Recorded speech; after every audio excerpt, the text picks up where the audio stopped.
Hi friends, welcome to our channel target JLM. ఈరోజు ఈ యొక్క వీడియో చేయడానికి నాకు చాలా ఆనందంగా అయితే ఉంది. ఎందుకంటే దాదాపు 4 సంవత్సరాల కాలం నుంచి ఆంధ్రప్రదేశ్ ఎలక్ట్రికల్ డిపార్ట్మెంట్‌కి సంబంధించి ఎటువంటి నోటిఫికేషన్ అయితే లేదనమాట. సో మన పక్క రాష్ట్రం తెలంగాణ కానీ చూసుకున్నట్లయితే అక్కడ కూడా నోటిఫికేషన్ అయితే ఇచ్చారు. ఈ యొక్క 4 సంవత్సరాల్లో ఆంధ్రప్రదేశ్ ఎలక్ట్రికల్ డిపార్ట్మెంట్స్‌కి సంబంధించి ఎటువంటి నోటిఫికేషన్ అయితే లేదు. సో ఈ యొక్క నేపథ్యంలో ఎలక్ట్రికల్ డిపార్ట్మెంట్స్ అయిన AP EPDCL, AP SPDCL, AP CPDCL నుంచి కొత్త నోటిఫికేషన్ కోసం ఎదురు చూస్తున్న అభ్యర్థులందరికీ ఆంధ్రప్రదేశ్ ప్రభుత్వం అయితే గుడ్ న్యూస్ చెప్పిందని చెప్పుకోవచ్చు. సో ఫ్రెండ్స్, వీడియోలోకి వెళ్ళే ముందు ఇన్ఫర్మేషన్ కానీ వర్త్ అనిపిస్తే వీడియోకి అయితే ఒక లైక్ చేయండి.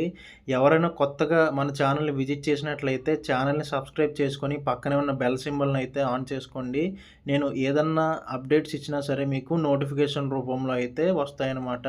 రాష్ట్ర విద్యుత్ పంపిణీ సంస్థల్లో ఖాళీగా ఉన్న పోస్టులను ఏటా భర్తీ చేయడానికి ప్రభుత్వం అయితే నిర్ణయించింది. ప్రస్తుతం 2511 పోస్టులు భర్తీ చేసేందుకు సీఎం చంద్రబాబు గ్రీన్ సిగ్నల్ ఇచ్చారు. ఇందులో 1711 జూనియర్ లైన్మెన్, 800 ఏఈఈ పోస్టులు ఉన్నాయి. కాగా ఏపీ ఎస్పీడీసీఎల్లో 2850, ఏపీ సిపిడిసిఎల్లో 1708, ఏపీ ఈపీడీసీఎల్లో 2584, మొత్తంగా 7142 పోస్టులు ఖాళీగా ఉన్నాయి. ఫ్రెండ్స్, ఈ యొక్క పేపర్ ఆర్టికల్ ప్రకారం ఏపీ ఎస్పీడీసీఎల్కు సంబంధించి 2850 పోస్టులు, ఏపీ సిపిడిసిఎల్కు సంబంధించి 1708 పోస్టులు, ఏపీ ఈపీడీసీఎల్కు సంబంధించి 2584 పోస్టులు, మొత్తం కలిపి 7142 పోస్టులు నోటిఫికేషన్ తీయడానికి ఖాళీగా ఉన్నట్లు అర్థమవుతుంది. ఈ యొక్క 7142 పోస్టుల్లో గవర్నమెంట్ మాత్రం 2511 పోస్టులు అన్ని డిస్కమ్స్లోనూ భర్తీ చేసేందుకైతే గ్రీన్ సిగ్నల్ ఇచ్చినట్టు మనకి అర్థమవుతుంది. ఈ యొక్క 2511 పోస్టులు 3 డిస్కమ్లకి కానీ సపరేట్ చేస్తే ఒక్కొక్క డిస్కమ్లోని 570 జేఎల్ఎం పోస్టులు మరియు 266 ఏఈఈ పోస్టులు భర్తీ చేయడానికి ఖాళీగా ఉన్నట్లు మనకి ఇక్కడైతే తెలుస్తుందన్నమాట. ఫ్రెండ్స్, అదేవిధంగా ఈ యొక్క పేపర్ ఆర్టికల్ కానీ చూసినట్లయితే డిస్కమ్లు మరియు జెన్కో ట్రాన్స్కోల్లో గుర్తించిన ఖాళీలు అని చెప్పేసి ఇవ్వడం జరిగింది. వివరాల్లోకి వెళ్తే టెక్నికల్ విభాగంలో 5792 పోస్టులు అయితే శాంక్షన్ అవగా ఇందులో 1982 పోస్టులు అయితే ఖాళీగా ఉన్నట్టు తెలుస్తుంది. నాన్ టెక్నికల్ విభాగంలో 4737 పోస్టులు శాంక్షన్ అవగా 1875 పోస్టులు ఖాళీగా ఉన్నట్టు తెలుస్తుంది. ఓఎండ్ఎం విభాగంలో 13960 పోస్టులు శాంక్షన్ అవగా 5992 పోస్టులు ఖాళీగా ఉన్నట్లు తెలుస్తుంది. మొత్తం శాంక్షన్ అయిన పోస్టులు 24489.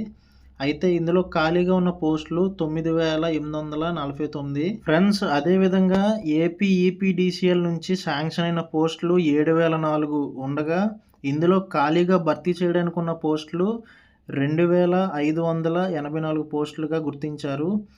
ఏపీ సిపిడిసిఎల్ నుంచి శాంక్షన్ అయిన పోస్టులు 4927గా ఉండగా ఇందులో భర్తీ చేయడానికి ఖాళీగా ఉన్న పోస్టులు 1708గా గుర్తించారు. ఎస్పీడీసీఎల్కు సంబంధించి శాంక్షన్ అయిన పోస్టులు 8094గా ఉండగా ఇందులో భర్తీ చేయడానికి ఖాళీగా ఉన్న పోస్టులు 2850గా గుర్తించడం జరిగింది. ఫ్రెండ్స్, అదేవిధంగా జెన్కో మరియు ట్రాన్స్కోల్లో ఖాళీగా ఉన్న సంఖ్య కానీ చూసినట్లయితే జెన్కోలో శాంక్షన్ అయిన పోస్టులు 2011గా ఉండగా ఖాళీల సంఖ్య 817గా అయితే గవర్నమెంట్ గుర్తించడం జరిగింది. అదేవిధంగా ట్రాన్స్కోలో శాంక్షన్ అయిన పోస్టులు 2453గా ఉండగా ఇందులో ఖాళీలు 1890 నోటిఫికేషన్ భర్తీ చేయడానికి ఉన్నట్టు గవర్నమెంట్ అయితే గుర్తించడం జరిగింది. సో ఫ్రెండ్స్, మనం ప్రీవియస్ వీడియోల్లో ఆల్రెడీ మాట్లాడుకున్నాం. ఏపీ ఈపీడీసీఎల్కు సంబంధించిన జూనియర్ లైన్మెన్ పోస్టులు అయితే ఆగస్టులో నోటిఫికేషన్ ఉంటుందని చెప్పుకున్నాం. అదేవిధంగా దీనికి సంబంధించిన అఫీషియల్ అప్డేట్ న్యూస్ పేపర్లో నిన్న మార్నింగ్ అయితే రావడం జరిగింది. సో ఫ్రెండ్స్, చూసారు కదా, ఇది మనకి గవర్నమెంట్ నుంచి వచ్చిన అప్డేట్ అనమాట. అదేవిధంగా మీ యొక్క ప్రిపరేషన్ని ఎవరైతే ఇంకా స్టార్ట్ చేయలేదో మీ యొక్క ప్రిపరేషన్ అయితే స్టార్ట్ చేస్తారని అయితే నేను అనుకుంటున్నాను. ఎవరి దగ్గర అయితే మెటీరియల్స్ లేవో మీరైతే ఆన్లైన్లో పర్చేస్ చేసుకోండి. ఒకవేళ తెలుగు మీడియం కానీ దొరకకపోతే మీకు స్క్రీన్ మీద కనిపించే వాట్సాప్ నెంబర్కి మెటీరియల్ అని అయితే మెసేజ్ చేయండి. తెలుగు మీడియం అయితే తెలుగు మీడియం, ఇంగ్లీష్ మీడియం అయితే ఇంగ్లీష్ మీడియం. 2 మెటీరియల్స్‌కి సంబంధించిన పీడిఎఫ్స్ అయితే అవైలబుల్‌గా ఉన్నాయి. మీకు శాంపిల్ అయితే సెండ్ చేస్తారు. మీకు నచ్చితే తీసుకోవచ్చనమాట. సో, రెగ్యులర్ అప్డేట్స్ కోసం ఎవరైతే మన వాట్సాప్ గ్రూప్‌లో జాయిన్ అవుదాం అనుకుంటున్నారో, వాళ్ళు స్క్రీన్ మీద కనిపించే వాట్సాప్ నంబర్‌కైతే వాట్సాప్ గ్రూప్ అని మెసేజ్ చేయండి. దానికి సంబంధించిన లింక్ అయితే మీకు సెండ్ చేస్తారు. ఎంట్రీ ఫీ అయితే తీసుకోవడం జరుగుతుంది. సో, ఈరోజు వీడియో అయితే ఇది. మరొక ఇన్ఫర్మేషన్, మరొక వీడియోతో మళ్ళీ కలుద్దాం. Bye friends.